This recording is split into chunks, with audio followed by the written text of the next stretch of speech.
You've done some analysis on the recent hours work data. What does it say about how our states are faring right now?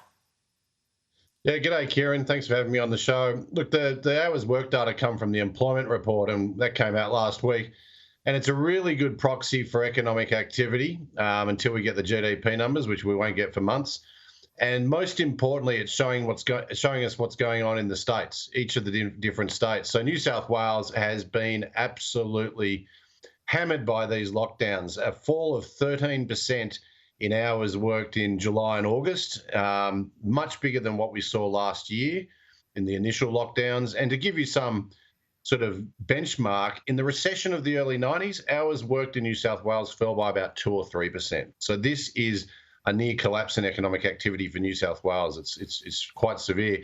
On the other side of the equation is South Australia and WA, both continuing to experience an increase in hours worked in the last 3 months through the whole Delta outbreak. So absolutely no impact from what's going on in Southeast Australia to South Australia or the Western Australian economies, which is great news for them, of course, and shows just what sort of potential they've got to continue to grow in the next few years.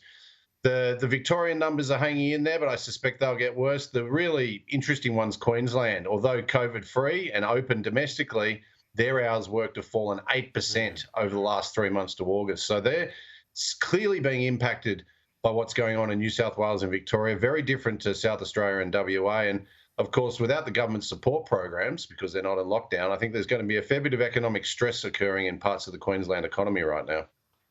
Now, Warren, indeed, we will talk about that at length, the Queensland implications. But let's talk about the opening sequence now for states with what Andrew and I were just talking about in terms of the vaccine rates. How do you see this opening happening over coming months? It's a pivotal few months for the country, isn't it?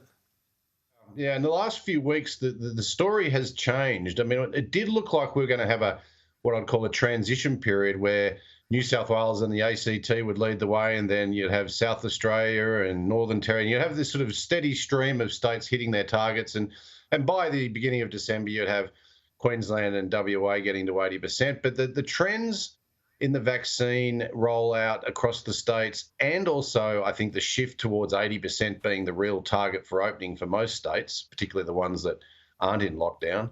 What you're seeing now really is New South Wales is going to open, and looks like even in the second week of October.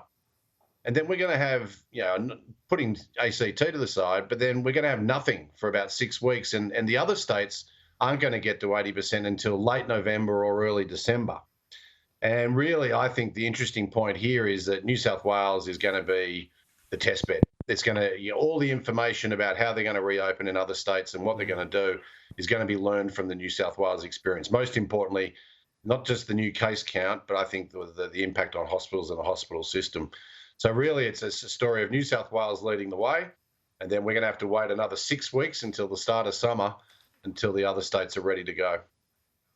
And so for the medium to longer term prospects of the states and territories, how do you see them faring?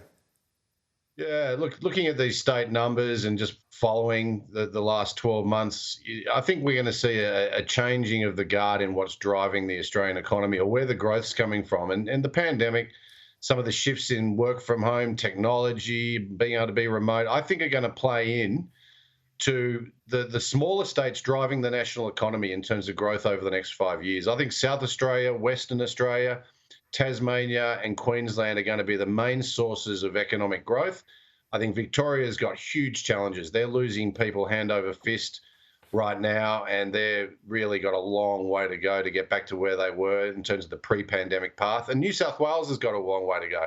In the last cycle, in the last 10 years before the pandemic, it was Victoria and New South Wales that really drove the national economy.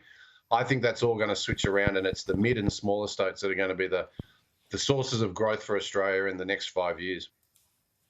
Very interesting and promising for South Australia, Tassie, as well. Those states that haven't traditionally been charging in an economic sense, but the prospects look better. Just finally, on the Queensland, if we just wrap up on this Queensland issue, because I'm going to check in with my colleague Peter Gleeson in Brisbane in a moment, but Why is it so sluggish? Is it because of the exposure to tourism alone? Is that why things aren't going as well there as they are in WA or South Australia? Look, we can only speculate, I think, until we get the more detailed data in a few days. But I suggest it's because of the lack of tourist flow out of New South Wales and Victoria.